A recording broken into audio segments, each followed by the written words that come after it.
Been a while since I've recorded on this channel. Been a while since I've uploaded on this channel. To be blunt, this is my NFC title game preview slash matchup vid. First off, 49ers versus the Giants. Nothing against San Diego at all. I have a friend that goes to San Diego State. But thank God we won't have to rely on San Diego to say that we have a California team in the playoffs for the NFL.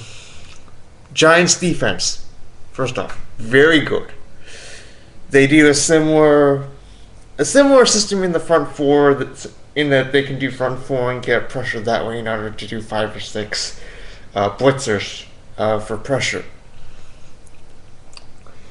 Our O-line, one of arguably the scariest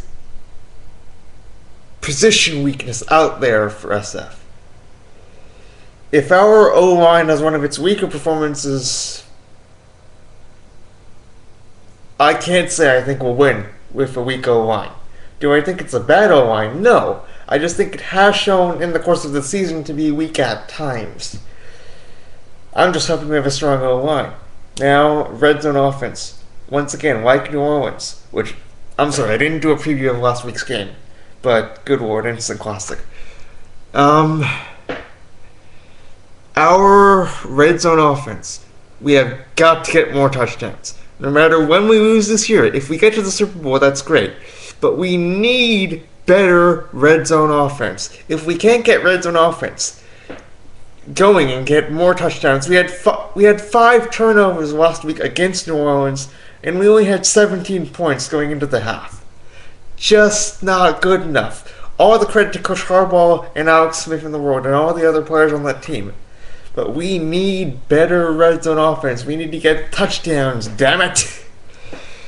Okay. Niners defense versus Eli Manning. Get pressure with the front four like we've been doing all year. Force him into, first off, down in distance. We need long second downs, long third downs. Force him to pass long, and our coverage unit is a very strong coverage unit. Special teams. Critical. We need good fields. Good short field positions to start drives so that we don't have to go up, get too winded against the Giants D early. Keys to the game, turnovers.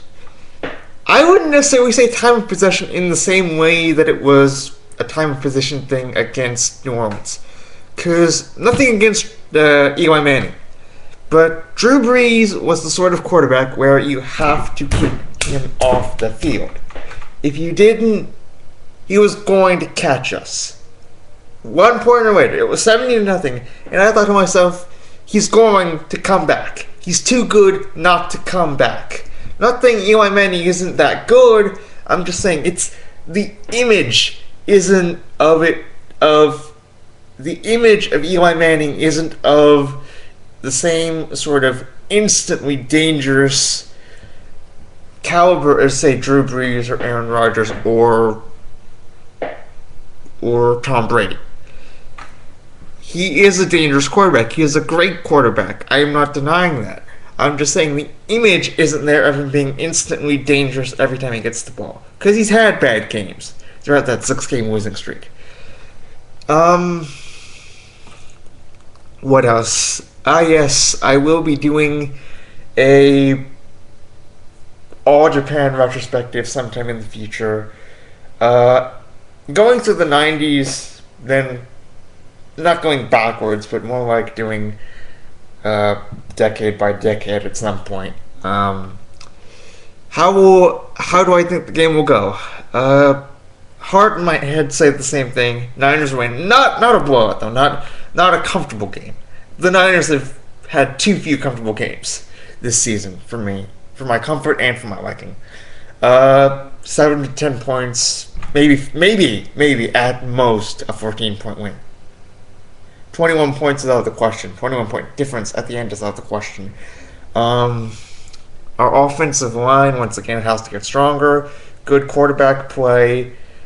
Strong running game. That's key. Strong running game. I think the terrain will help, but I don't think it's really critical because these are the New York Football Giants. Not that really means much currently, but they play in New York. It's a cold city. It's not going to be that much of a factor in my opinion. I think the biggest thing isn't really the cold, it's more of how will the field be affected in terms of how the grass is affected. That's where it'll affect both teams substantially. I'll see you guys later with the All Japan retrospective.